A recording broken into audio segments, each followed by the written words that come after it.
গোপন সংবাদের ভিত্তিতে লেফুঙ্গা থানার অন্তর্গত বেরিমুড়া এলাকা থেকে গ্রেফতার 7 অবৈধ অনুপ্রবেশকারী বাংলাদেশি যুবক এবং এক মানব পাচারকারী অটো চালক তার অটোসহ।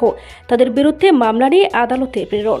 সংবাদ মাধ্যমের মুখোমুখি হয়ে বিস্তারিত জানান লেফুঙ্গা থানার ওসি সহদেব দাস। জানা যায়, ভারতীয় দালাল অটো চালক TR01L3501 নম্বরের অটো দিয়ে দীর্ঘদিন যাবৎ মানব পাচার করে আসছেন। তার সঙ্গে আরও রয়েছেন, তবে তাদের বিষয়ে মুখ খুলতে নারাজ জীবন বৈশ্য নামে এই মানব পাচারকারী অটো চালক। নিজস্ব প্রতিনিধির রিপোর্ট, RTV ত্রিপুরা।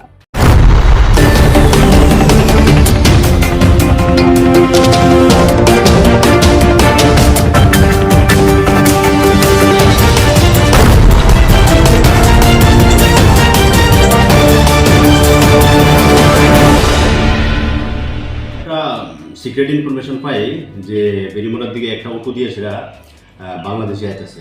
তখন আমরা খবর পেয়ে সেটা তাদেরকে ধরি এবং ধরার পরে তাদেরকে জিজ্ঞাসা করলে তারা কোনো পাসপোর্ট বা কোনো ডকুমেন্ট দেখাতে পারে না।